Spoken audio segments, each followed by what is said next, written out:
No, definitely fake the right camera. reaction. No, I think we found the right solution. That's probably how we solve this problem. Yep. It'll be fine. Yeah. I like that Jacob waited until Nick took a big ass bite of Panda Express. Hurry, choo, choo, choo.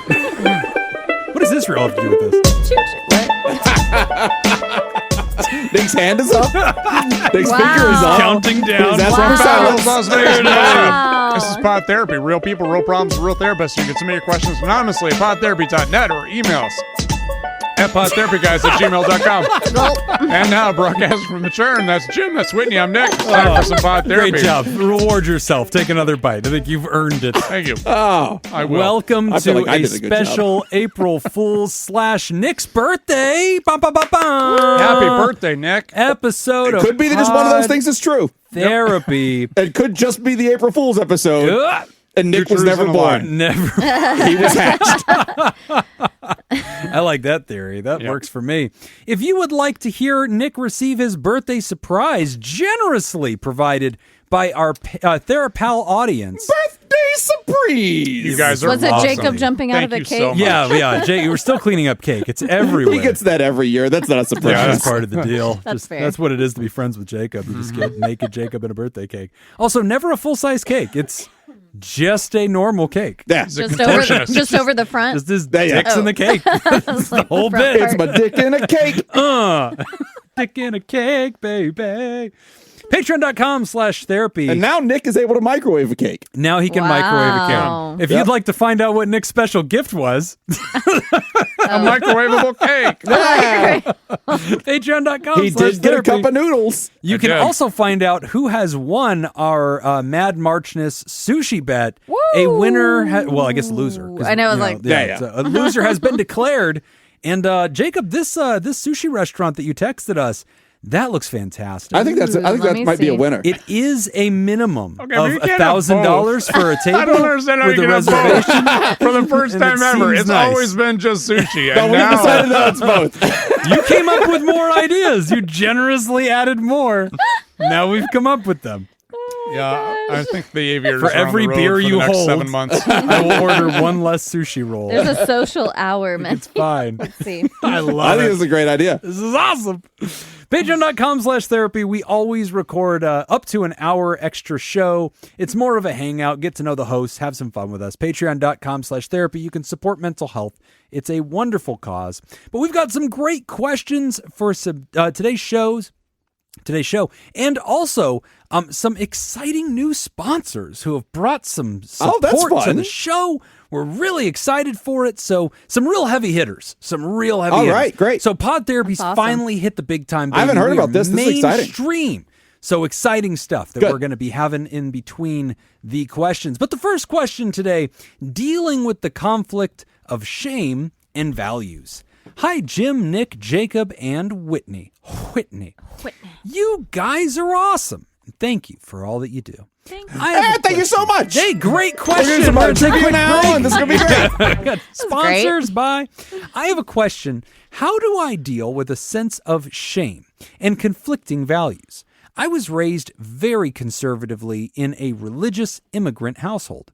I have never, ever seen my parents kiss, and I'm 30 years old. I'm also a male, for context. Needless to say, certain values have been ingrained into me from my upbringing, but these are not actually my own personal values. I'm a fairly liberal person, pro-LGBTQ+, and generally believe in accepting everyone as they are. The problem is, I cannot be this open and accepting with myself. For example, a group of friends and I went to a burlesque show, and it was great. However, the next day, I felt this immense, illogical sense of shame. I take my thoughts to court. This is one of my favorite things I've learned on your show, which usually works for intrusive thoughts. But when it comes to shame, it just doesn't seem to work. It's because you killed a burlesque dancer. That will catch up No, to you. you know Yeah. that shit's wrong. You know what you did. The same sense of shame happens after I have sex with a partner, especially if it got a bit kinky. The next day, I'll have that stupid sense of shame. Part of it is that it feels like I'm just wired to equate pleasure with shame, no matter what I try to do to break that connection. These are not my values, but my values came from a shitty upbringing. I've been seeing my awesome therapist for 3 years now, but this is somewhere I struggle. Do you have any suggestions? Thanks, Anonymous. I have a suggestion, but I'm going to let everybody put a couple in first. I'm scared. Because you're going to solve it. I feel like it might not be an opening suggestion. We'll see. More of a closing volley. Yeah, but I like it, though. Yeah. Oh my goodness. The religion and shame It's around so tough. sex. Yep.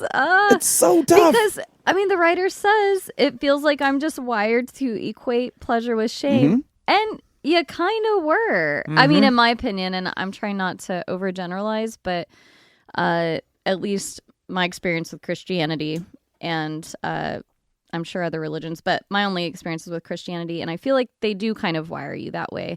That's something I remember in college, going to a Baptist university. I remember talking with friends who were saving themselves for marriage, and they would... True love waits. And their mentality was that like, was the gym. Yeah. I just can't, like, kind of like, I'm excited for when it happens and I can't wait and all this stuff. But also the fear and worry of like, how do you flip that switch from shut all of this down, never have an impure thought in your life, to enjoy sexuality. Now it's all good. Yeah. All you can fuck buffet, Yeah. as Jesus said. And you're going to love it. Just release He everything. said it in Hebrew, though. Yeah, Hebrew. Yeah, Aramaic, exactly. I Yeah. believe. May have been Greek. It's There's a all lot more of that throat. A lot of those. Should we just start over? You think we should? We should probably just start over. Fuck away. That's what I heard Jesus say. Oh man, I had two thoughts with this question. And the first thought was kind of like, I wonder what the writer's current relationship with religion is. Yeah. Because what I see sometimes is when people have more of that desire to be more experimental, like break free or break away from those values that comes with religion or Christianity. I guess they didn't say Christianity, huh? They just said religion. Okay. I think that it can be a challenge to really separate that. If you still have fondness for the religion, it's like, oh, well, my family's still religious and I love them, and it doesn't have to be all bad. Right. And I'm not saying to say religion is bad, but I do think that keeps a tie kind of there. Like, well, if that's not bad, then it was okay that I was like shamed about my sexual desires or sexuality or whatever's going on there. It kind of gives it legitimacy still. Big fucking time. My thought. Oh, yeah. And what's really tough, so like I just want to first echo evangelical fucking sex shame. Like that shit we grew up with nonstop. Used to be in a band called Evangelical Sex. What was that Shame, kick-ass fucking band that we found? That like there was the time my mom was here on an episode, and you found some weird Christian band. It was that was the trivia. It was Christian band names or something else. I can't remember. Man. What It was something like Holy Hands. No, it was like Sex Machine or something weird. Something weird. Yeah. Oh, we're gonna have to go I back gotta and find it. that. It was really, really fucking good. You gonna love me with your holy hands. Something like that. I think that was it. That was it, give or take. No, but like evangelical, like That's why sex Jesus shame. masturbates like this. Oh God! You all know what I'm doing. Just stop. End the show. Just let's be done. No video yet. That's good. This is why we can't go on Twitch. They know what I'm doing. We can, and we Here's will. the fucking problem. So no, but that is a real I might thing. just stay off camera. Yeah, it's probably for the best. And like I remember, but one of the things I think is really difficult about that is even if you change your religious views, that doesn't undo any childhood sexual trauma or values imprinting you have. Like, In most cases, you have decades of conditioning. It's Yes. programming. yeah. It's funny because And we talk about that with like cults and shit. And Right. Yes. it's the same language. Yes. It's the same fucking thing. Like you're conditioned programmed to and think you're programmed. this. I had Yes. personal training right before we were recording tonight. On the way We here, get it. You're strong. Jesus. I Is this a was, polygamist? And you're really good at audio stuff. This is how now, Nick too. checks off. Anyway, Do it again, tunnel Jake. problem. I was talking to my sister on the You phone. wait your turn. And we were talking about she's got with her business, she's going into like doing a lot more social media stuff. Yeah, she is. And so I'm like, oh, we need to OnlyFans. collaborate, because there's a lot of content that she's putting out that I think actually fits really well with what we're doing in mental health. So anyway, that's coming down the road for some deep dives. But All right. Great answer to the question. But anyway. no, what we were talking about was just, she brought up some interesting things that I hadn't really considered. As far as like just things that we went through as children. Oh yeah. That now to this day still affects us. My sister will not sing in front of anybody. Aw. Will not sing. And it all kind of boils down to one incident when she was younger. Yeah. Okay. Church And I choir. had never known that. But I kind of was thinking about it, and I've become a lot more aware of how my mom's social anxiety has shaped my behavior around other people, because I'm always like, my biggest fear in social situations is that I'm an inconvenience to somebody or that I'm in the way. That's always my biggest fear. And I realize like how I was taught that at a young age. Right. Okay. You know, and so, but it's still, even though I understand that, Would your it's parents still like take you to something. parties, like adult parties and that kind of thing? You're in the Not way. that Yeah, adult that's- kind of party, but yeah. I was like, wow, Jacob. It's I mean, Iowa. I guess. Oh, sorry, I have two questions. Go in now. the closet, Did Nikki. your parents take you to adult parties? And did your parents take you to adult parties? No, nothing quite like that. But No, but more, like, more so you about weren't things like you weren't like actually in the way as a kid. No, and I was getting yelled at. Okay. No, but like usually, but not, but like at Walmart, like just Gotcha, things like gotcha. that, where it's just like Stay near me. Don't yeah, like disrupt. yeah, you're in the way. Get out of the way. People are trying to move. Like get it, you know, and just I like see. a lot of that. Very Gen X, Overreaction. like, Yeah. be You're just a seen and kid not being heard. a kid Yes. who's just bumbling through, and then it's like, oh, what are you doing? Get out of Yeah. here. You're annoying the people. And it's Yeah. like, I'm so sorry. Yeah, so I learned very quickly that no, you need to be. There's a lot of busy people. People are doing a lot of really important Busy, things important here, people. and you need to stay out of the way. Don't bother anybody. especially at Walmart. And so, like, even today, like, I realize, like, oh, yeah, I do that all the time. See. And now it bothers me when other people don't know that they're in my way. Like that time you want to kill don't you everybody, know? like Yeah. with How do you Thanos' not know? glove because of the shopping cart that thing. one day. Yeah, you have a lot of trauma happens. associated with shopping. It's Yeah. interesting. But yeah, Yeah. even if you change your outlook or your location, even if you have reached a place where you no longer concur with those religious views, the imprints that you've gone through, they stick to you. And like, I 100% relate to the writer.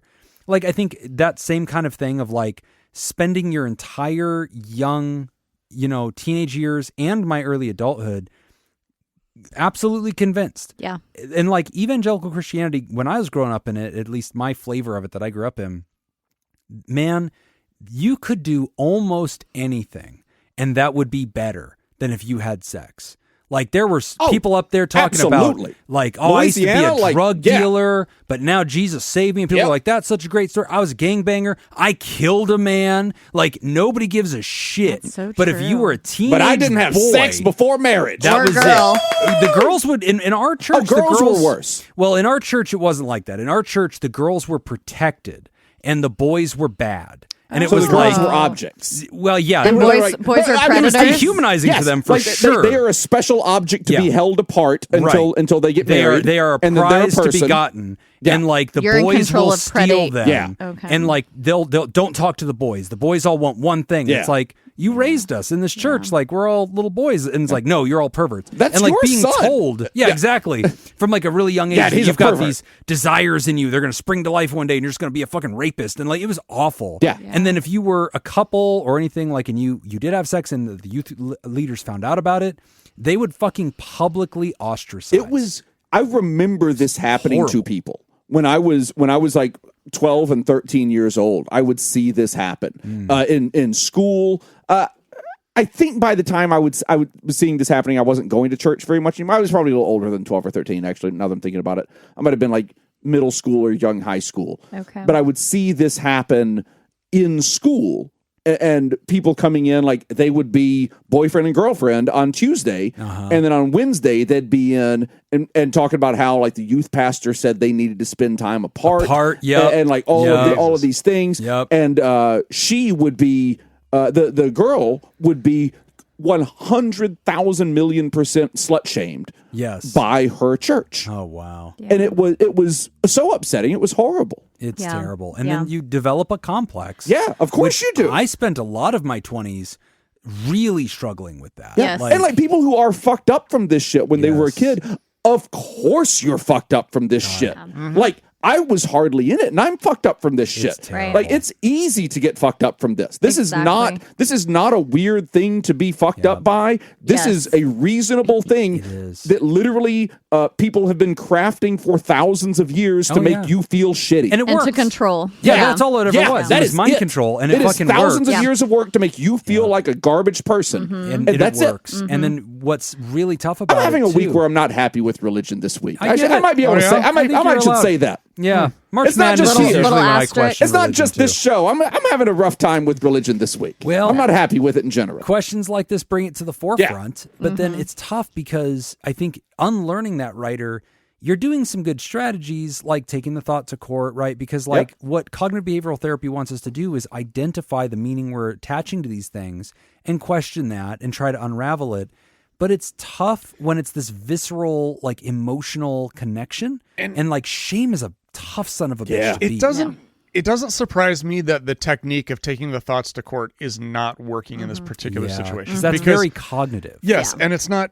Yeah, This isn't a logical issue. It's yes, not. yeah, Right. It's you're like an emotional Using a logical trauma solution to an feeling. illogical issue. Yes. exactly. This is an emotional thing that you're feeling, Yes. and then you're trying to explain the emotion, Yeah. right? And so I think that's why this isn't working. Yeah. No, I think maybe And another you're a thing to whore. take a look at this. There's that too. And Jesus is upset. And I'm just kind of You know curious. how he masturbates? Oh God. Often. I'm just curious, writer, if the advice that we don't know the writer's age, do we? 30. 30? Yeah. Okay. So if Yeah, you could 30. go back and talk to you at 15 years old, Mm-hmm. what kind of advice would the 30-year-old give your 15-year-old Ooh, I like self? that. That's huge. Yeah. Yeah. I would think about that. Maybe even if you're into journaling, write about it. Like actually Oh, I like that. write a letter to your 15-year-old self. What are the things that you would tell that person? Yeah. Or even imagine them there. Like, Yeah. I really love the empty chair. Like, Yeah. Yeah. I do childhood too. Stuff like just picture yourself as best you can, like, and you're talking to them like they're your own child almost, that's because you're huge. healing. I think love that's that. I think that's step 1. I think what I would do for step 2 is imagine in that 15 years, from 15 to 30, the progress that you've made and how you've changed and how your philosophy is different. If that trajectory were to continue for another 15 years, what do you think it would be like to talk to you at 45? Like, what kind of advice do you think your future self would give you if your future self at 45 years old is to write a letter back to you today addressing the stuff that you're going through right now? What kind of advice would that person give you? I would do the 15, write your letter to that 15-year-old self first, really kind of think about that, process it, reread it a couple times, and then do the other one. This And kinda is think not like a same day. No, thing. this is like months apart. There you go. Okay. Yep. And I think you're right. Trauma work. That's how you start to chip away at this. I mean, you can't. I think that these are fine initial techniques, writer, where we're saying, hey, let me question this thought. Let me remind myself, do self-soothing techniques. You have to do some of that. But I think the trauma work is ultimately what we need to do to try to weasel out like the splinter in your brain that's associated that's with very this. helpful to kind of weed through that. That's a good point. I had one other thought, and I want to say it before Jacob gives his input, because I wonder if I might be teetering into the territory Let's he's hear it. going to go to, but I could be wrong. This is funny because I I'm just just had going to bet no. Okay. I just had a conversation yesterday. Kayaked the Colorado River. Oh, yesterday, I've yes. been meaning to schedule that. Did you do the Emerald Bay or We Emerald Cove thing? Did, but we didn't make it there in time to see it be emerald. Like the sun was just past the mountain that blocks it because it's in a canyon. Anyway. One thing that I really want to do, sorry, this is a quick Yeah, tangent, is do the Colorado. My mom a few years ago got in with a company that goes all through the Grand Canyon. So you start above the Grand Canyon and you boat That all the, it takes sounds 2 weeks. amazing. but it's like glamping and all this stuff. So they have a fast boat that goes ahead of you, so you get to the campsite. The campsite is all set up for you and everything. That is I'm rich intrigued by people that. camping right there. But it's not crazy. Okay. It's like a couple of grand for 2 weeks. So Nick could probably pay for that. Nick could pay for that easy. That could be our let's just March tack it on. Madness. Yeah. So Why not? let's do the We'll game do that first. right after the Aviators game. Grab sushi, take a limo to the airport, fly into the small private Grand Canyon. Yeah. The Colorado River stuff is stuff that I really want to do. This seems great. It is. It's amazing because just really quick along the way there is like the Gold Strike hot springs you stop in. You get dropped off right at the base of Hoover Dam. It's like an incredible experience, just that in itself. And then you go on to like Arizona Hot Springs, and there's tons of stops along the way you could stop at. But because we end like a little over 10 miles down the river, it's like we kind of have to. You're trucking a little bit. You're trucking a little bit. Yeah. Like I was sore. Yeah. I was definitely sore. But camping That's when over. you show up with a little fishing motor. Yeah, right. They don't Attach that allow onto a motors. kayak. I know, right? They don't allow motors. So anyway, so that's what I did yesterday, but I was with a group of friends, and one of them, we actually, after maybe some chocolate bars with some special things mixed into it, were Almonds. consumed. Peanut butter. Lots of peanut butter. After that was consumed early on in the day, we were chatting about sexual repression, actually. And so I made a joke about one of the people we were with, like, being sexually pressed because of religion. A bunch of girls having a riverboat It was, trip. no, so the person I'm talking with is a gay. Girls, I brought a pillow. Did anybody else bring pillows? Stop it. Of course we did. No, both men. So one being a gay. All right. Guys, I brought a pillow. Anybody else bring a pillow? I don't usually watch these ones, but all right. So one I do. is That's not true. I watch them all the time. a Hispanic gay man who grew up Catholic. By the way, if I came across a porn channel that was just dudes pillow fighting, I'd watch that for hours. Why not? Yep. Yeah, just keep swiping my card. Yep, Like, no, fine. hit him harder. Fine. Let's go. It's like gladiators like, rooting Fine. for him. I got no beef with that at all. I don't know Right. where she's going with this story. Where's the but beef? It's Right there. really helping. So the one guy on our trip, Hispanic gay man grew up in Catholicism, Okay. like heavy Catholicism. We were talking about someone else on the trip, and they were like, yeah, I was sexually repressed, like, due to religion. And they were like, yeah, hello, like, gay man grew up in Catholicism. Right. And I was like, oh, absolutely. He goes, we were told, I thought about the podcast, because he goes, we were told that, you know, to avoid losing your virginity as a hetero couple when you're young, like, oh, butt sex is okay. Yep. But, you know, God's blind if you're a spot. gay man, not okay. All right? Like, Right. no butt sex there Yeah, if you're gay. No, dude Okay. on dude. God Right. can see If that. you're, That's if you're a bad. can see hetero that, couple, thank God cannot see your asshole. Exactly. If you are a gay couple, God only cares about your asshole. Exactly. It all makes sense. Exactly. I was like, damn, that's so real. Yeah. But he talked about his way of kind of pushing back against that, or coping, I guess. Okay. They actually went the other way and were just like, yeah, just throw yourself in that and kind of like really push through those barriers of like, he didn't go to detail. Sounds but like didn't you're saying ask. expose yourself Kind to of sexuality. like desensitizing almost. Desensitize, And the writer yeah. mentioned like This kind of doing is some. brushing up against what I was going to I say. know. That's why I was Brushing. like, I think I'm tickling. We're brushing. We're I'm brushing. gonna tickle because I know Jake. But I feel like this isn't a bad route to go. It's Whitney's a like some tickler. people. Yeah. I do. I do, especially where God can't see. You know, he has a blind spot. Very blind. But I thought that was really Natural interesting. buttholes. And then getting this question, and man. I was like, oh my gosh, we were just talking about this, and I wouldn't have naturally gone that direction, but to hear someone else share that was a really great experience for them, and long, not overnight, but you know, Right. over time, just really trying to embrace like kink and experimenting and kind of putting Interesting. yourself in some, I'm using this loosely, like uncomfortable situations. Right. Not so much like you want to be comfortable with your partner, but Yeah. things that you notice shame is the root of the discomfort. Interesting. Like trying to push through some of those and kind of getting desensitized them. I was like, ooh. Did you know that at the AASECT, which is like some acronym for the sex conference, they have a whole workshop just for therapists to desensitize themselves. And it's like, it's basically showing a bunch of different kinds of porn. Yeah. But it's like What's that talking address? through it. How do you register for this conference? How do you become a guest speaker? Just sit in the back. Yeah! There's that motion again.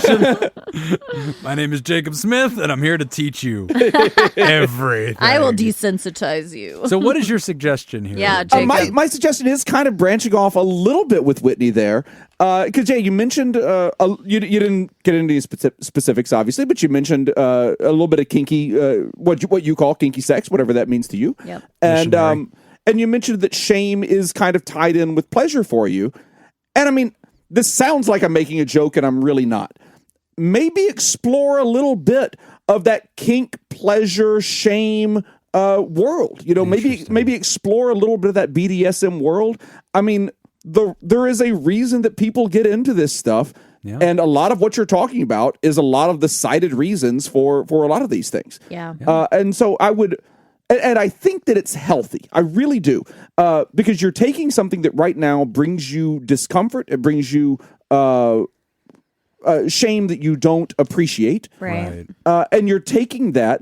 My thought on this is that you would be taking that and kind of doing a little 180 on that. And accepting and being proud that is where a piece of your pleasure comes from. And kind of waving that flag with it a little bit. You know, it is like, you know, I'm going to feel a little bad about this later. At the same time, that's a little great.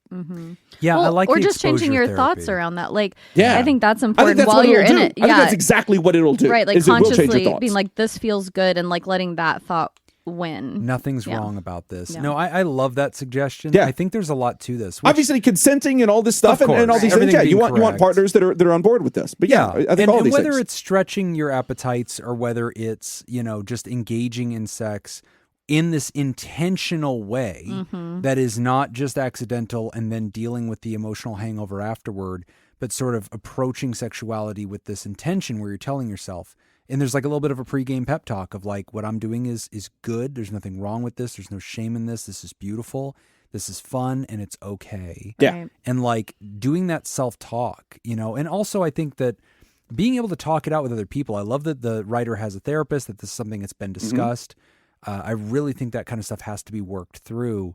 But writer, I would encourage talking to your therapist about, hey, you know, do you have any recommendations for trauma work?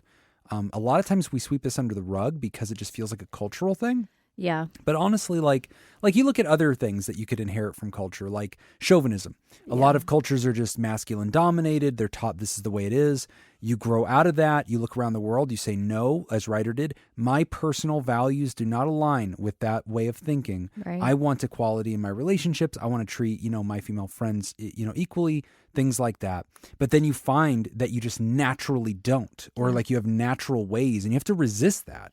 And I think exposure, having a lot of female friends and working through those things, talking with them about it and saying, hey, I struggle with this sometimes. If I ever come off that way, please challenge me because I'm trying to grow through this. Yeah. That kind of work, you know, I think goes a long way. But also breaking down the memories, and really that's what trauma work is unfolding where I learned that meaning, where I learned that message. That's how I think we start to loosen the grip on this thing. Yeah. Now, I would say, you know, just to kind of play devil's advocate here for a second. That's hot. I like it when you do that. I like the idea of, getting outside your comfort zone, experiencing things, and to the best of your ability, non-judgmentally, like just kind of non-judgmental awareness, or you're just kind of like, oh, I feel uncomfortable or slightly uncomfortable with this. But I deal with it, whatever.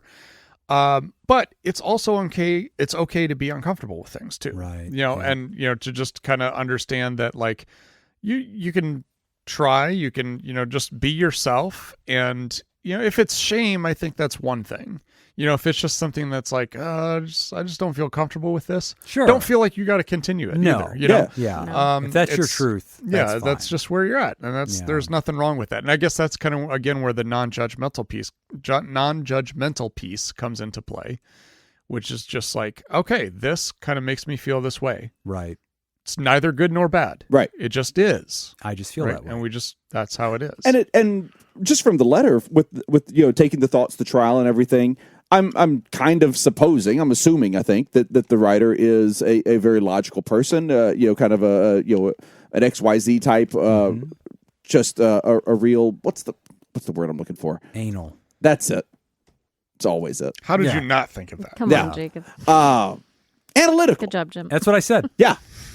Jim was just getting started. Yeah. What did you hear? Analytical.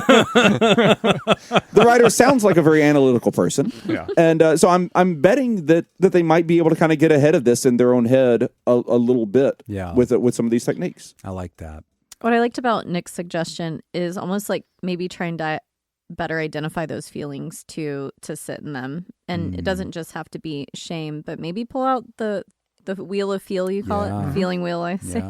Yeah, pull that out and maybe take a gander at that after you have an experience where you're like, man, I'm carrying a lot of shame after the fact. Let me just poke around and see, is there anything else that's sticking out here? Am I, because sometimes just bringing those up does help you sit with it. And it doesn't have to weigh so heavy on like shame and I'm a bad person, but like maybe there's something else going on there. Yeah. Pull out the wheel of feel, pull out the anal beads, pull out whatever you need to pull out. You can wheel of feel in the anal beads. Make sure there's a flared base. Yeah, do. Don't want to mess. You don't want to end the night with an ambulance trip. Nobody wants that. It's expensive. They just slipped and fell. So.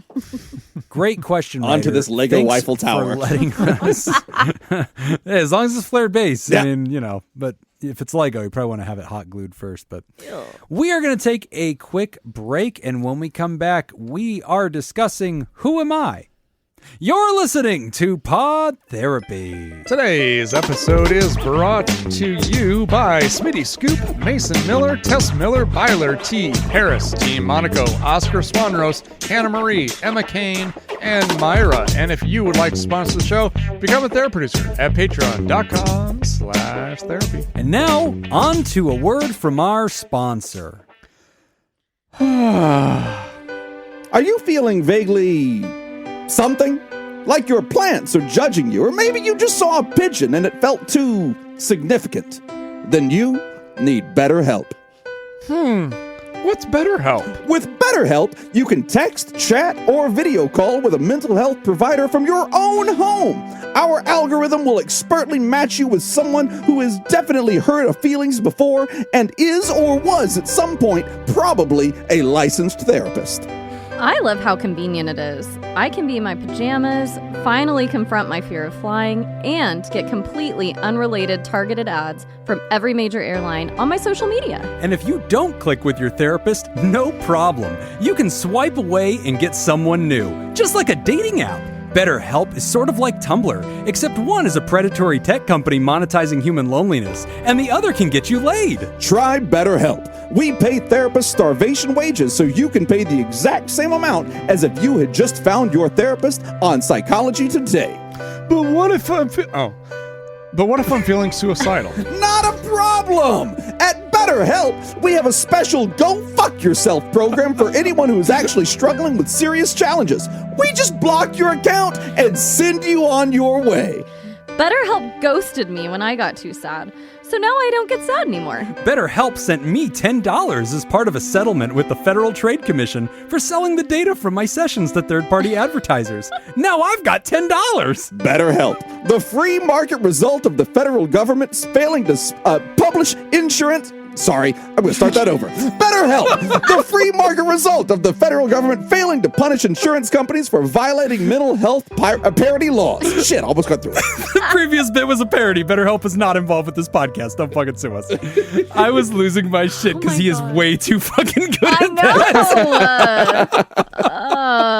I knew it would be that way too. You immediately went into full announcer voice. It was I thought you meant good. Nick writing it. No, you. Oh. It was so I thought good. it was Nick, because you wrote it, right? No, Nick? I didn't write it. Oh, no, wrote it? I wrote it. Oh, you wrote it? Yeah. Oh, I thought it was well written. Thank you. I agree. Thank you. Oh, man, that was solid. Don't sue us.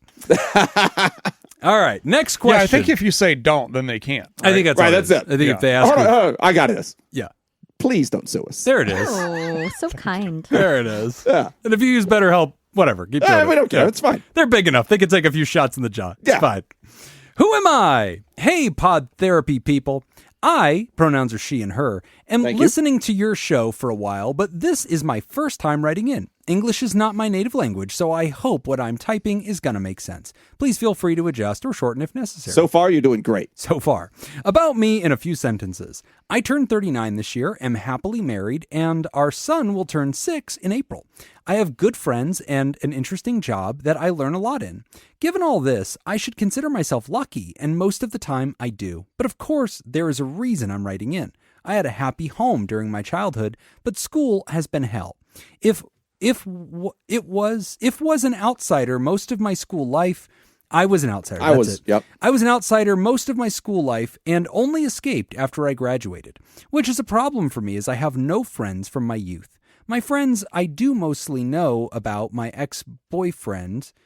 I'm just going to read the whole sentence. We'll decode it. Yeah. My friends I do mostly know about my ex-boyfriend with whom I managed to stay friends as well.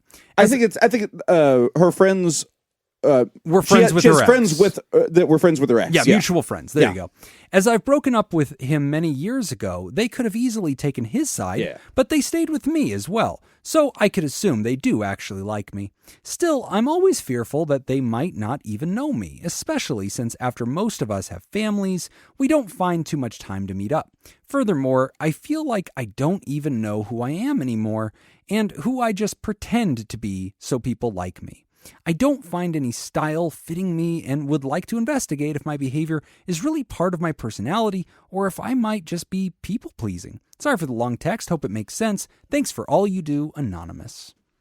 It does make sense. It makes perfect sense. Yes. Easy summary in case the listeners, if I chopped it up a little too much.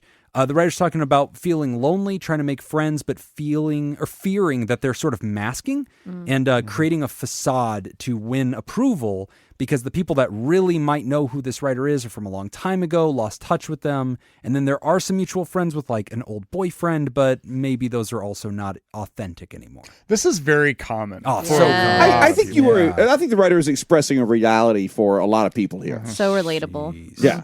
Yeah, this Yeah. is really good. We always, my opinion is every decade at least, we go through a shift and change. That's why typically a lot of relationship advice I give is based on changing and growing together. But with friendships, it's a little bit trickier because you're all living in your own lives and you have a lot Right. going on. So the writer describes that really well, saying, oh, my friends all have their families, I have mine. And you probably have gone through a lot of changes. Y'all are going to be different humans than maybe when you were like a decade before or whatnot. So that feeling is super valid. How to adjust for that? I think, first of all, kind of reminding yourself that you aren't alone. Your friends might be feeling very Right. similarly. Like, Sure. I'm a mom now. What does that mean? Yeah. Who am I? Like, those are huge life transitions Oh, yeah. to sort of process and work through on top of still trying to focus on your kid Yeah. and like be a Oh, good yeah. present parent. Sure. Like, I have so many friends that have children, and then like we'll go out, when their kids are a year or two old, and they just say they just say almost this verbatim, but it's from Wow. a different perspective, and they just say all the time, I feel like I'm just out of the scene. I don't know what's going on anymore. I feel like these people who I have been friends with for all this time, they don't know me anymore because I have a kid now, and I'm doing kid things. Yeah, I think this is a reality for a whole lot of people. yeah. And I think as a friend without children, having friends with children, looking back, there is a time where you are disconnected from Sure. those Of friends course. who have kids. And You're it's focused not on this kid that you just made. exactly. You gotta deal Probably with this should be. thing. Yeah. Exactly. Gotta feed this now. Yeah. At the time, it maybe felt bad in quotes, like, oh, this is a bad thing. Look, I'm not prioritizing my friendship, or I feel like I don't know them or know how to connect with them. But I do think with most of my really good friends, you kind of get through that. And maybe there is a separation for a time. And maybe you question that in the moment. But being older now, looking back, their kids are all like teenagers and stuff now. Right. But when they were in the thick of it, those early years, Yeah. 0 to like 10, especially, those are busy years. And you really can't maintain friendships and family, in my opinion, or like very well. 0 to 3. Yeah. Like 0 to 3 or 4. Oh, yeah. Like before the kid can really communicate. Certainly Yes. before you can leave them alone. That was the most You're extreme. just responsible for their safety. Like your you main do. Keep 'em job is alive. keeping them Never alive. around. Yep. Keep them alive, make them gain weight. Like that's it. Right. Yeah. Yeah, I mean it's a real thing for sure. Yeah. Yeah. Question on this issue of authenticity. And I don't know if any of y'all relate to this, but this is something that as I was reading it, I was thinking, oh man, I hit this so hard.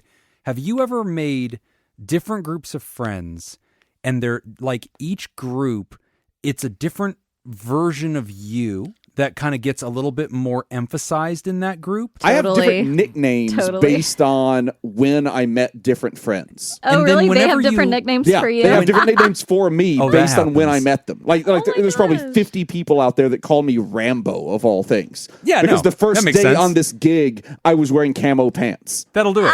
That's it. That's it. That's the entire story. You're End the of camo story. pants guy. But I was the camo pants guy that first day, so they're like Rambo. This guy. Yeah. And so there's like 50 people that just call me Rambo. When you I have try- a very different relationship with those people than Well- I do with people that I met 20 years later. But like in like even current relationships that you've even met contemporaneously, it's interesting how like your work friends you Yeah. interact with a certain way, and then there's like the friends of your spouse, and there's like people that you grew up with and whatever. But like if you ever try to cross pollinate between those groups, Yeah, it's have you ever weird. It had gets that weird awkward. moment? Oh, sure. I remember inviting Nick over to my house when we were still what? coworkers. Why This is haven't a I long been time invited? ago. Okay. Long time ago. Well, because of what happened, it's never happened again. I've never invited anybody over again. Oh boy. We were coworkers at one of the rehabs. This You is fuck one a long sheep. time ago. Yeah. Now you're McGregor the sheep fucker. This is the story of Jim's kids. Yeah. It was a dark room. I think I'm the dad. So Nick comes over and it's we're having like fantasy football. So I had an open spot. The league I'm in, everybody I grew up with, went to college with. Oh, yeah. Everybody fucking knows each other. It's just fuck around. They all call you Jimmy. Exactly. Yeah. Like bullshit nicknames, you know. So Nick is my coworker at the time, and we're friendly enough, but not like, you know, flirt with each other friendly, you know, at that stage Let me of the get you a relationship. beer. Yeah, let me get you a beer, you know, rub my chest in your face. Yeah. So then he comes over, we're shooting pool, we're getting ready to draft, and one of my have buddies a just pool knocks table? me over the fucking table and starts dry humping me right there. And I'm like, And this that is buddy not weird, but was it's Nick. weird that my coworker's staring at me. Nick's just like wide-eyed in the corner. They just stand there grabs making me. eye contact. Just grabs my ankles, throws me on the table, and just starts throwing into me. And I'm this a like, true story, this Nick? Yeah, is my I remember friend this. Garrett. I'm He's like, a great Garrett, this is guy. my coworker, He's a Nick. great He's guy. also a therapist and a nice guy. He likes to play golf. Anyway, your shot. Reminds me of I how I mean- met Nick. Yeah. Odd. Just Lots of odd. It was Direct- very clear it wasn't the first time. I think I have pictures from my house over the summer. But yeah, when you try to cross pollinate friend groups, like, you ever feel like that? Does anybody relate to that, or am I in my head about that? Oh, yeah. No, I'll have I feel like I have a Nick story. every now and then. Yeah, you do. Like it's such a little thing, but every now and then somebody at Absinthe will come up to me and be like, "Hey, I listened to one of your podcasts." Oh, yeah. Shit! Yeah. I was all set to not have this conversation today. Now I have to have this conversation. No, for sure. Like I are you guys friends with people that you went to high school with, or friends Yes. with a lot of people that you went to high school with? Not many. Like how A handful. How many? How many? Round off the Off number. the top of my head, for sure. 1, 2, 3 at least. 3. Okay, that's not 2 bad. or 3. Yeah. Yeah. Okay. Yeah, I've got like One's one. teetering into college. I would say 4. I've got like 1 or 2 from high school that I still kind of keep in Sure. touch with, and a few in college. Yeah. A few in college. Yeah. But yeah, my relationship with them is totally different. Yes. Than my relationship you can with, like- be yourself. They Well, have it's- seen everything. It's not even being oneself. It's being the self that you were in That's true, too. 1996. Sure. It's being the self that you were in 2002. It's like it's Yeah. all these things. You just have different memories. You have different Yeah. interactions with people over the years. Like I have college Yeah. friends that I've known for 20 some odd years. That's true. And, it's very uh, nostalgic. Yeah, and like with those people, I get like there is a sense of just being oneself with those people, but there is Maybe also just being goofy. that's or it. There is vulnerable. just also like I've just known you a long time. Who the fuck cares? Right. Yeah. Yeah. But that doesn't translate to everybody, though. And like No. we've all moved. We none of us live in the place that we grew up in. Right. And Exactly. I think that has something to do with it. I think that's difficult though. I mean, not many people keep. I've realized this meeting with clients. Not many people keep good friends from high school, and I actually feel bad for really the younger, like 25 and under, like, I don't know, 18 to 25. Is that a result of where you live, though?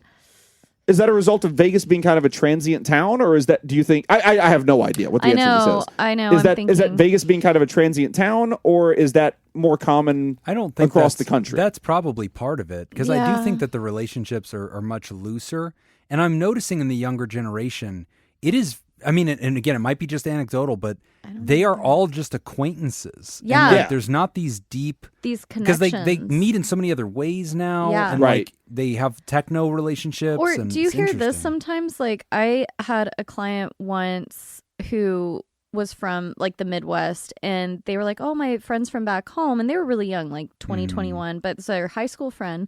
They're like, yeah, I've been trying to reach out, and they just, like, don't reach out back. It's a lot of... like apathy in friendships, or maybe they're like, oh, they have their boyfriend, they just hang out with them. Sure. And I don't know, it makes me kind of sad for them that they feel like, hey, I've reached out a few times and they just don't respond, so I just stopped reaching out. And I don't know, I just feel for them. I don't know what's going on exactly. It could be some like movement there. Sure. I don't know. And regional, I think, matters too. Yeah. But this question of, like, how do we authentically be ourselves in friendship versus what the writer is afraid of? Am I masking? Am I people pleasing? Is that a fake version of me?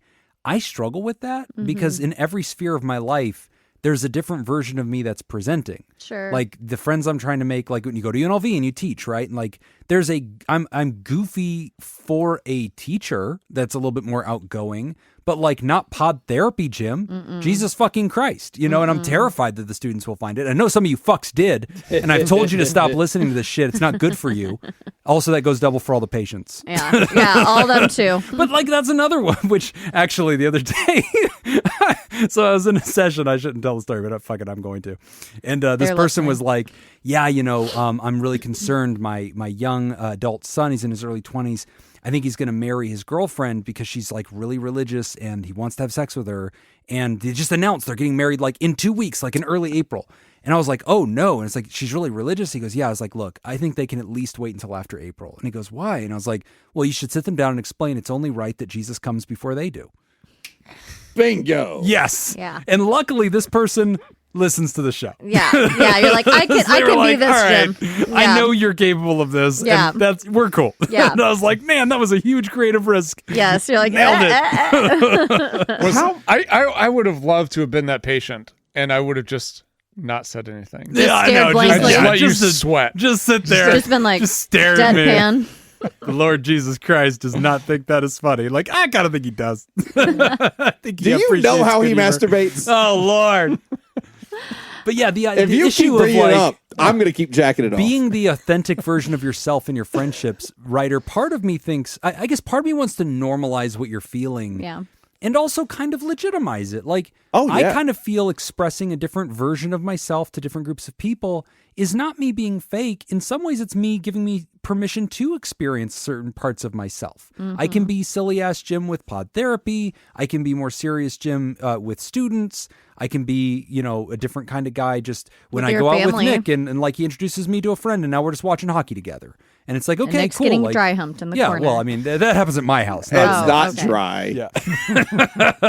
It started dry. It's wet humping. I think there's something legitimate about that. I don't know. It sounds so much worse when you say wet humping. Yeah, it does. Yeah. I was getting wet humped in a corner. Very sloppy. It sounds like a wet beef sandwich at like a Chicago show. You know what I'm talking about, Why? Jim, name one thing that doesn't sound like a wet beef sandwich to you. Didn't you used to be in a Everything band sounds like a called fucking wet beef sandwich? Oh, yeah. I love all the band names. Y'all Yeah, we've created got over quite the a years. few. I also Here's a wet beef sandwich. With the Jardine peppers. my last thing. Oh, shoe. Are Go you on. done, Jacob? I am. He said, I am for now. Ajou. The last thing I was going to say Thank was that, I mean, we've mentioned this on as like an option before on the podcast, but I think really kind of sitting with who do you want to be? Like maybe sit down and make a little list, like what really feels like yourself. It kind of like brainstorming. Like, let me just throw it all down. That doesn't mean that's definitely you. Don't put a lot of pressure on it, but Are you suggesting maybe Meditation. It could be. Faking it till you Tied in make it, there. perhaps. Fake it I till know, you make fake it till it. you Talk make to it. a therapist. No, I Take guess golf lessons. The best of. I feel like with anxiety, it Worked swirls around in our head so much, and maybe just because I'm a visual person, I like just physically writing things down and seeing them. So maybe that's why I go there. But to me, it kind of makes it more real and tangible, and it kind of makes you think when you read back through it, oh, that's a silly, like that's not really me. Let me cross that out. Okay. It's like saying it out loud. And then other things, yeah, I really gravitate toward that. Maybe I'll explore that more. Like it can be a personal style. It can be a new way to do your makeup. If you do makeup, it can be, do I want to try cooking? Like, I don't know, whatever. Yeah, you're trying on the personality to You're see trying if it this on. is a good iteration of me. Yeah. And sometimes groups of friends bring out certain versions of you. Yeah. And that's nice too. And then like Yeah. other friends are like, I don't even recognize you anymore, Whitney. You're all stuck up and start hanging out with those Fuck off, preppies. Jim. Oh, and I want to build on something Jim just said. It's not only is this a good iteration of me, is this a comfortable iteration of me? Yeah. Do I feel good in this type of me? Yeah. I mean, we're always just that is our journey. We're always looking for that. We're always looking for what version of me is the most comfortable. Yeah. I was out with my wife last night, and we went and saw a little show, and a thing that she is a part of was being featured in this show. Oh, cool. And so they were on stage for a couple of minutes, and then we stayed and watched the rest of the show, and we're chatting with everybody afterwards and everything. And one of the guys that I didn't know came over and started talking to me. He was in the band, and he started making these like stupid little jokes and everything. And it's the end of the night. I'm having a good time. Like at this point, I'm just kind of a little bit holding court at the bar with people that I don't know, but having a really good time doing it. And so this guy starts telling these weird little jokes, and so I just break into a long, silly, stupid joke that's just a lot of fun, and so he kind of laughs, and we keep talking a little bit more, and he finally leaves a little bit later, and my wife comes over to me and goes, I can't believe you fucking told that joke. And she's laughing. She's having a good time. But she's like, I can't believe you tell that fucking joke to that guy. That guy can get me a lot of work. Oh. That guy can book me on a lot of things. I was like, then you shouldn't bring me places. Yeah. That's on you. Yeah. You know what you married. I'm this. Hey, I'm gonna do this. I feel like that guy's having a good time. I feel like everybody's having a really good time. That's I think right. you're kind of I in took a on this. Yeah. Maybe. But at the same time, like that is like I feel good when I'm kind of doing that type of thing. I'm having a good time. I feel comfortable in that scenario. And that is something that has taken me years to kind of figure out. Yeah. Right. And so working on different things and figuring out who you are in these scenarios, that is not a weird thing at all. Right. That is not something that anybody expects you to just have locked in by the time you're 18 and graduate high school. If I see someone that I know from high school and they have not changed at all, and I'm still very familiar with who they are after as long as I've been out of high school, which is 20 months, 5 years. Oh, that's weird. Yeah. That's the weird thing. If I meet somebody from high school after 25 years and they are the same person that they were 25 years ago, that's a weird thing. That is That's weird. weird. You're so And right. we all know those people too. Yeah. Still have a fake Gives ID. me the urge. Yeah. I'm 21 Oh, you're still 22, still. huh? That checks out.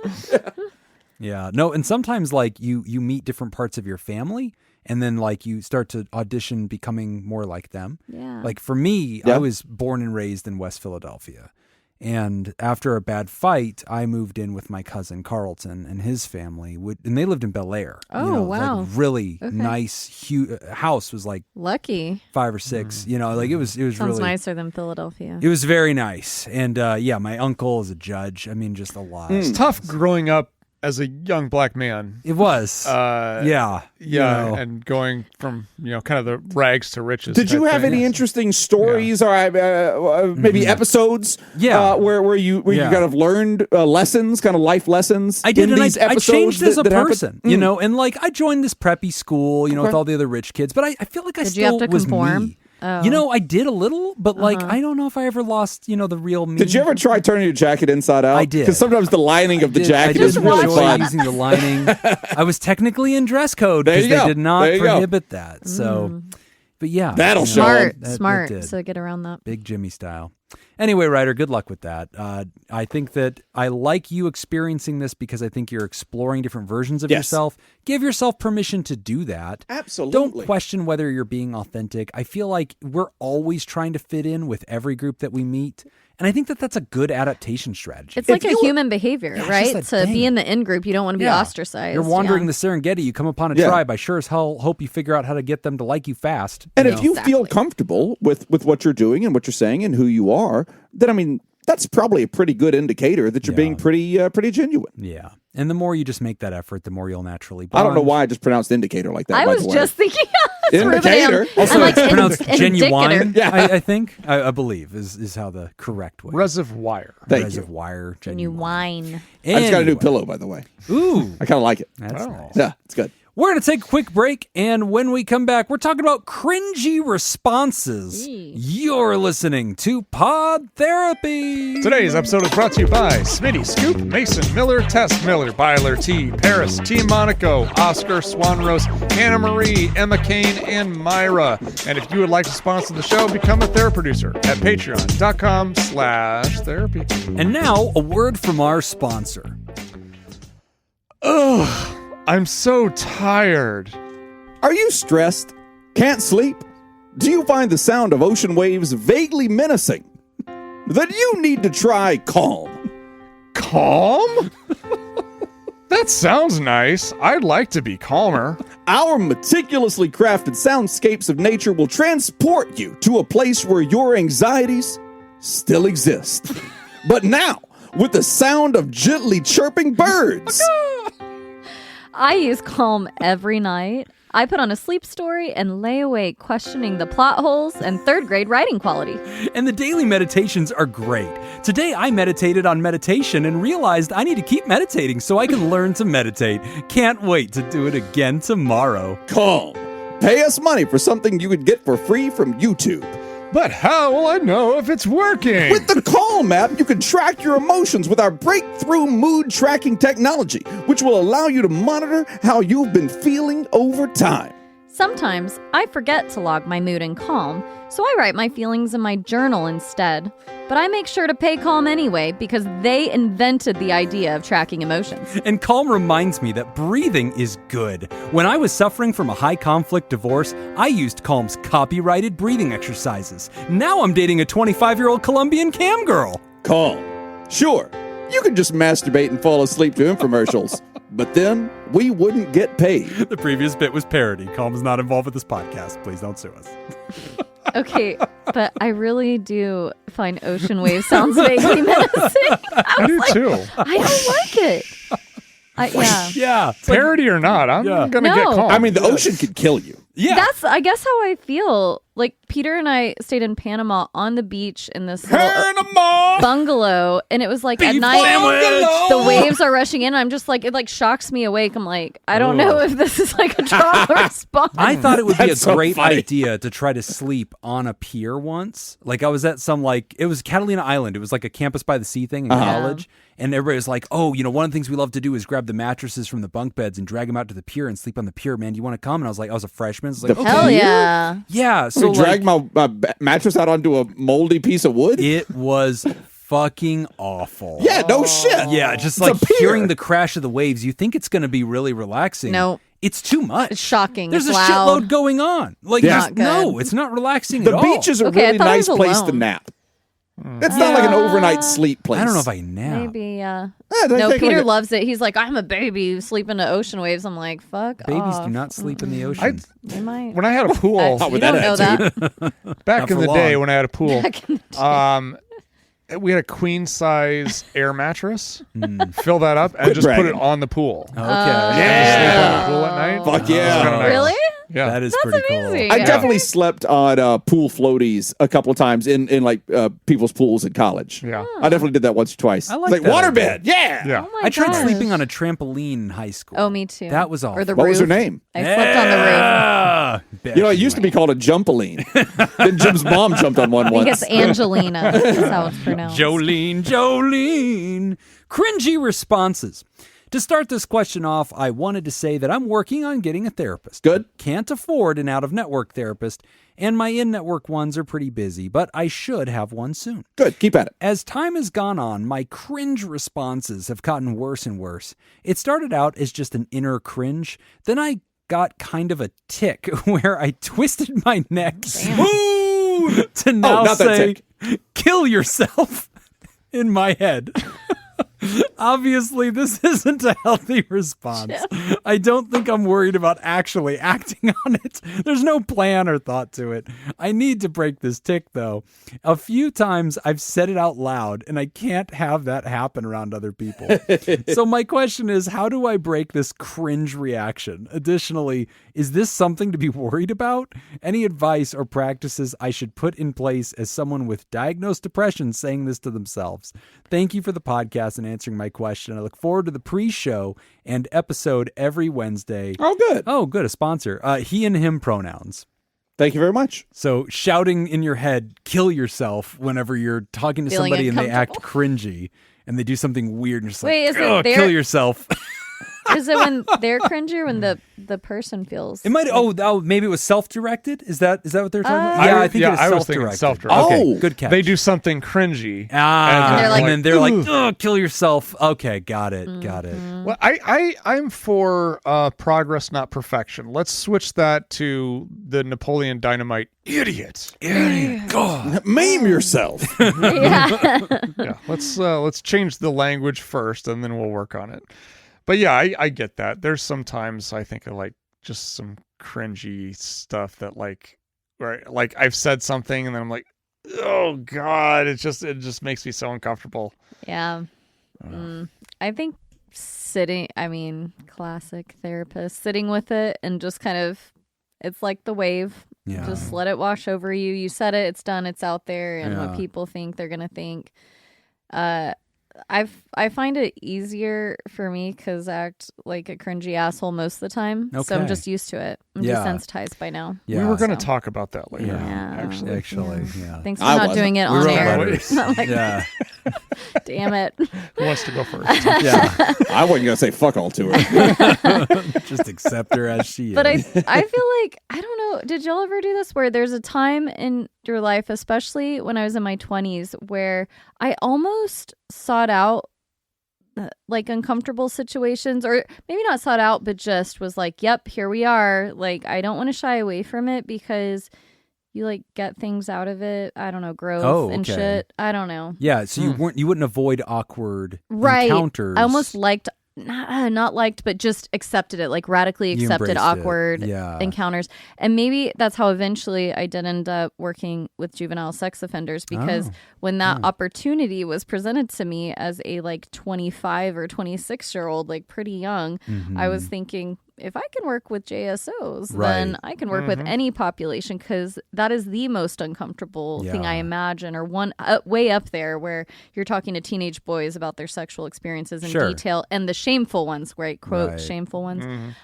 So yeah, that was really powerful and fell into Yeah. that category. I was like, all right, let's go. I think I Yeah. can do this, and just feel the tenseness and Yeah. like, but have to project outward like, this is your Calm. problem. That's not helping them if you're, Yeah. a cringy I person. really relate to the writer. So I don't react when I act cringy in the moment, but I have a constant Overthinking. highlight reel of every fucking dumb thing I have ever done or said, which is formidable. It is voluminous. That bad, right, guys? There are many. I am haunted. What are you talking about, Whitney? I don't believe you. Why don't you haunted. tell us a few? Yeah, right. What's in that highlight It pops reel? up in my head all need to hear. the time. Like, and it'll be when I'm alone. It'll be when I'm walking around. It'll be when I'm at a store. And ironically, a lot like the writer, and God, I've actually never admitted this, I have developed tics related to this too. Ooh, what are they? I don't say like kill yourself or something like that, but they're more visual. Like if you just saw me, you'd think that like, I don't know. It looks like I'm shaking a bad thought out of my head. Like I'll just like cringe all of a sudden, and like I'll clench my eyes shut, and sometimes like clench my teeth, and it looks like I just got like a shooting pain. And people have noticed it before and be like, "Oh shit, are you okay, man? Like, did something just like hurt yourself?" And it's like very quick. and I'll just shake my head violently, and it's like this like reaction, a visceral reaction. just gas. suddenly being like this intrusive gas. thought. A little gassy. Yeah, it just looks like a violent fart Just out of nowhere. pat him on the back. Yeah, but no, I'm haunted by that shit, and like, So- it sucks. I will actually say something. Yeah. Like I kind of have that tick as well, but mine, I'll just be like, God damn it. Like, you do that. just but like, if you tell me, like, I don't have a highlight reel. Like, if Yeah. you ask me right now, identify something cringeworthy that I've done, I cannot think of it. Like, I've got this weird memory thing where I will block it out, Okay, but every once in a while, I'll just remember it, yeah, and then out of nowhere, I'll just be Trauma. like, God damn it. Yeah. And then yeah. and then, like, did and then that. just kind of stuck with it. Yes. know? Oh, it's the worst, man. And like I've struggled with this because my kids got old enough that they would occasionally notice, like we'd just be walking around or something like that, and I would do it, and like to me, it's almost unconscious. Like I'm aware I'm doing it. Well, yeah, it's almost unconscious It's like for me too. reactive. Like, Right. I like, oh, did I just say that out loud? Yeah. Type reaction. Yeah. And then other people notice, like, are you okay? And I'm like, oh, yeah, I'm fine. And it's like, and I'll bet you there's people in my life probably think I like live with chronic pain or something. Like, oh, you got a bad back or something like that. But I really feel for the writer because like just being haunted by all these cringy moments that I've torture. done, remembering all the dumb things I've ever said, all these sessions I've done that like something went wrong or I still regret how I handled something, or the show constantly like little lines where I've misdelivered it or something was wrong or I regret the advice or whatever the fuck. Yeah. Constantly that shit just haunts me. I have no solution for it, writer. I mean, like, I don't know how to do anything productive about it. The writer situation is problematic because it sounds like it's happening in this notable way while interacting with others. And when you're saying like kill yourself out loud, I kind of agree with Nick. Like, let's do some harm reduction on that because like that's off-putting. And like, I don't know. It's funny because when I'm at home, I say something and I don't know why I say this, but this is my fucking tick.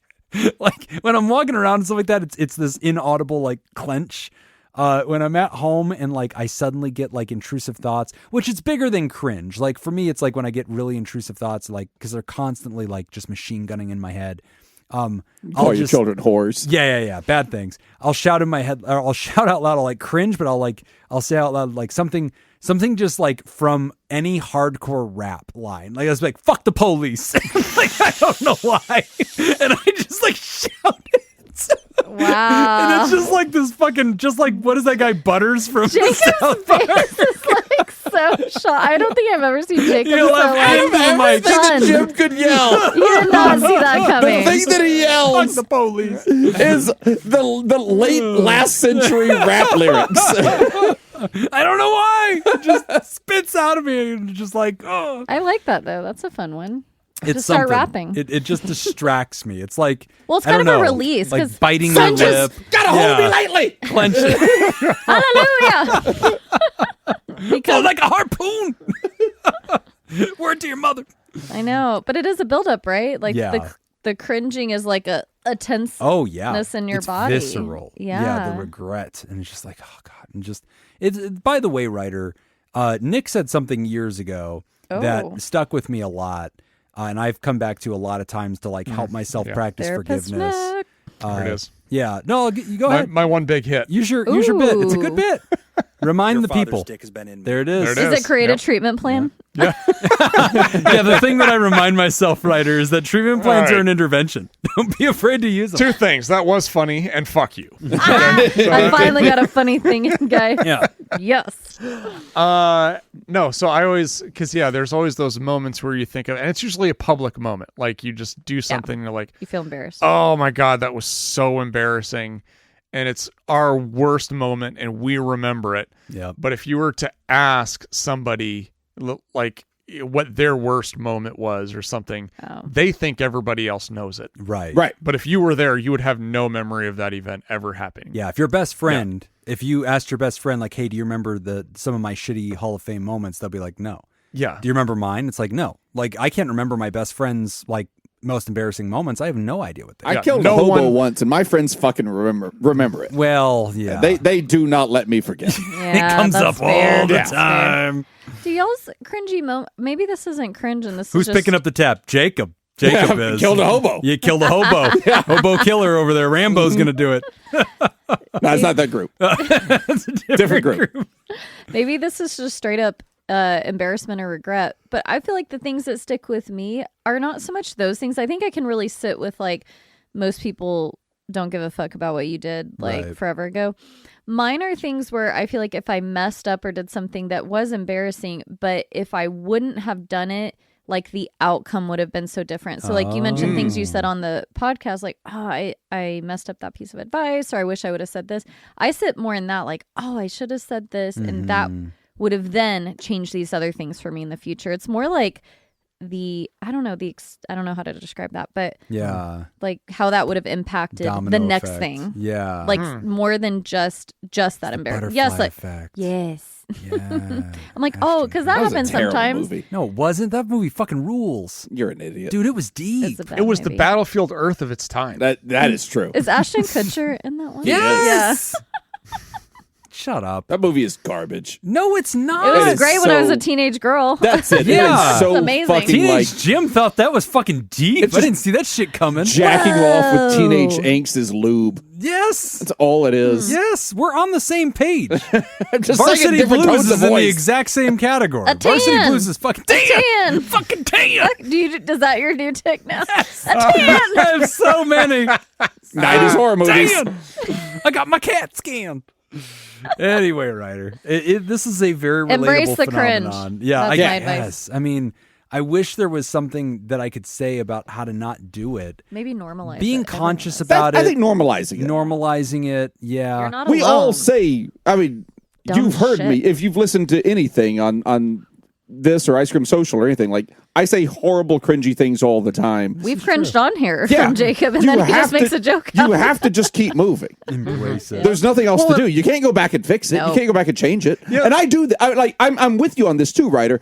That like I will go back and say in public spaces, I will find myself going back and re-examining things and circling back and doing it exactly what you're talking about. Yeah. And sometimes, oh man, I hate that I said that. Yep. Yep. Yeah, that was Yep. Swing and a that miss. wasn't my A game. Yeah. We gotta do better on that one next time. Yep. But on the other hand, you're just gonna move on to next time. Yep. Yeah. It doesn't matter. Yeah. You know what? Honestly, like if Jim had one of those moments, those cringe moments where he just When made that face and somebody's like, oh, what's wrong, Jim? And if Jim just said cringe moment, Yeah. anybody who's, you know, They'd be like, they'd be just like, Yep. got it. got You you. know, it's not even anything that has to be explained. No, they're just like, yep, all Yeah. right. Yep. I won't ask anything else. Understood. So, Ryder, the good news is you ask, hey, as a person diagnosed with depression, is this okay?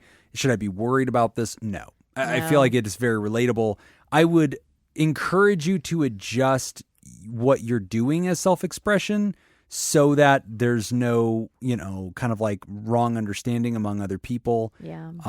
So just shout something like "fuck the police." Yeah, I mean, I think that's the move. Yeah, because honestly, Start singing the Fresh Prince lyrics. Yeah, because I get what you're saying as far as like, hey, I have depression. I'm saying this thing that kind of goes along with it. I don't actually feel that way. Yeah. And I agree that you're probably okay in that sense. I don't think continuing to say that is going to create a desire. I agree. Right? That's not how that You're works. safe, but I think the bigger issue is other people hear that, they're Yes. going to have a reaction to it, and I think that's why you need to change it. Yeah, agreed.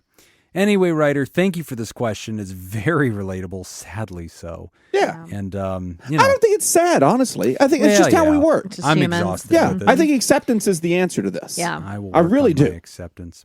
We're going to take a quick break, and when we come back, we're wrapping up the show. You're listening to Pod Therapy. Today's episode is brought to you by Smitty Scoop, Mason Miller, Tess Miller, Byler T, Paris, Team Monaco, Oscar Swanrose, Hannah Marie, Emma Kane, and Myra. And if you'd like to sponsor the show, become a therapy producer at patreon.com/therapy. And now, a word from our sponsor. Sheesh. I'm sure having trouble getting my work done. Hard time focusing?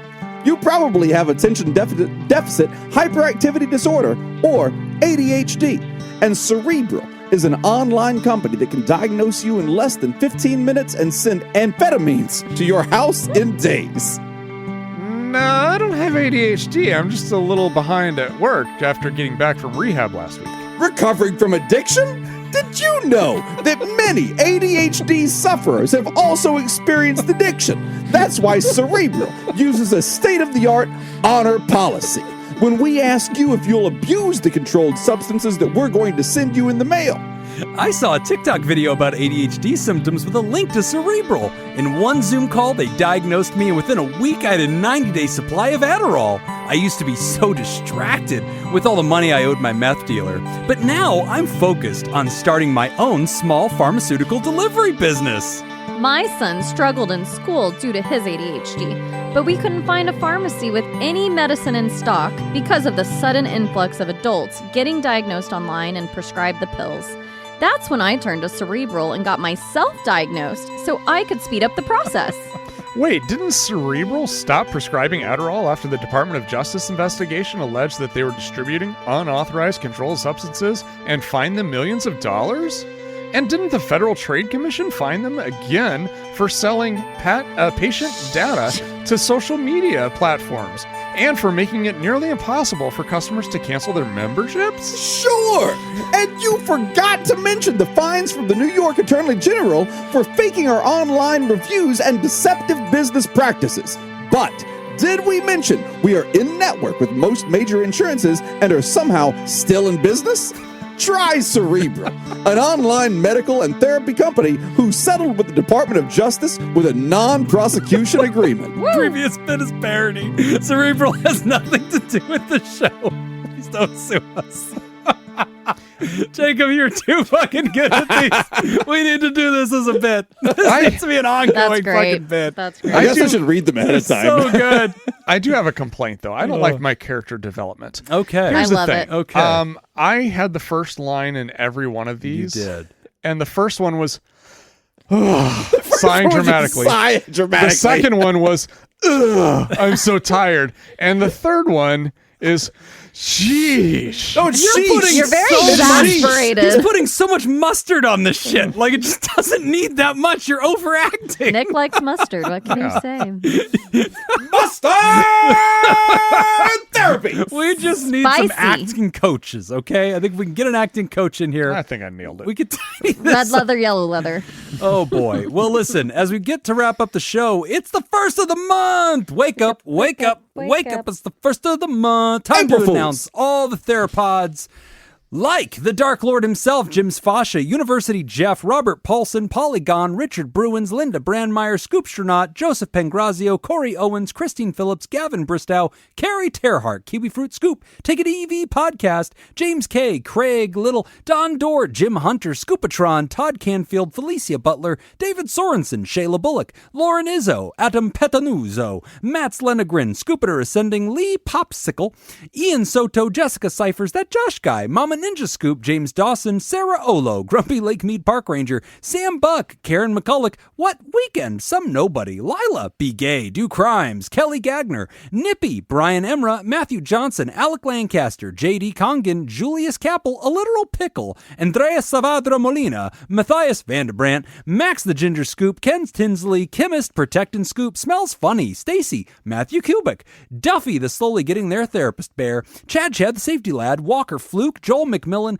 Kierkegaard, Philip Guyton, Tim Mystery, Almost Doctor, Nurse Joey, Chris Conway, Melissa L. Geisler, Christopher DeGursey, Trisha Ortiz, Kirsten Johnson, DJ Seward, Mississippi Hippie, Lise, Scott A., Freya Lawson, Patty Glad, Todd V., Fifi, Anthony Camerata, Eli, Heather W., Kyle, David Williams, Kate Police, Trontastic, Buddy Dobbins, Eric Dyer, Kernapiller, Glitch Scoop, Nathan Mookie, Bug Nuts, Stephen Landon, Alita Belaze, Kenneth Wong, John Finlayson, Mysterious Annalid, Adam Ballas, K. Pizzle Dizzle, Robert Cole, KJ, Carmen Perry, Mr. Poth, Persephone Hazard, Syncytium, Temporary Reality, Jeff Darnell, Jameeby, Jacob Hurt, Ray J. Shark, Silka Daniels, Recreated, What Does Scoop Mean? Jenny Rose, Jacob Billingsley, Alex Jardine, Across the Croissant, Dylan Colopy, Wolfie05, Ben Sherman, Chris Courtney, Dale the King, Cedar Hayden, Nora Monaco, Riley, Jesse Miller, Adam Goff, Livy, Sherry Hare,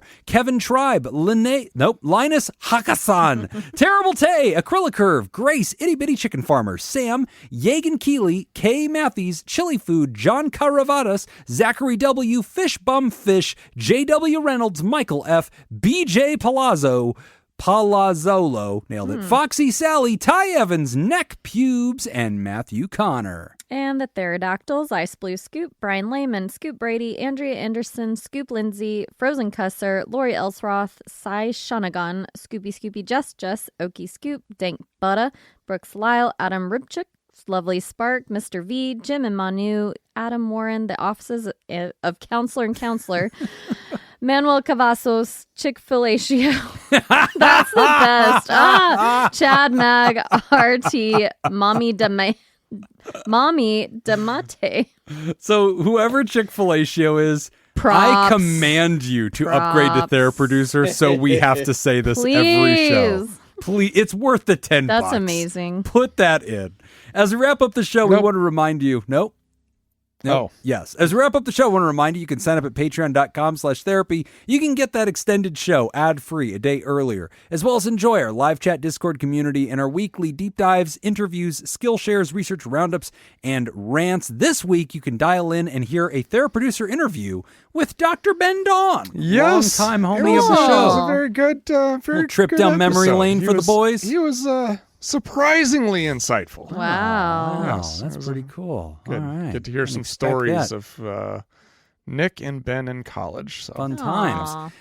We've got some new friends of the Theraparty who just joined us at patreon.com/therapy. We got a new Therapod hot off the press just today. Winter Scoop. Awesome. Winter Scoop. And also, I should take a beat. Winter Scoop emailed us a review, which was pretty cool as I scroll down to see. Oh, there it is. And said, let's see, review that Spotify won't let me post. This is what they tried to write. Often vulgar, crass, and lowbrow. Dr. Life Coach Jacob, Whitney, Nick, and Jim are the best in mental health. The funny bits in this show are a constant proof of Schmidt's humor effect.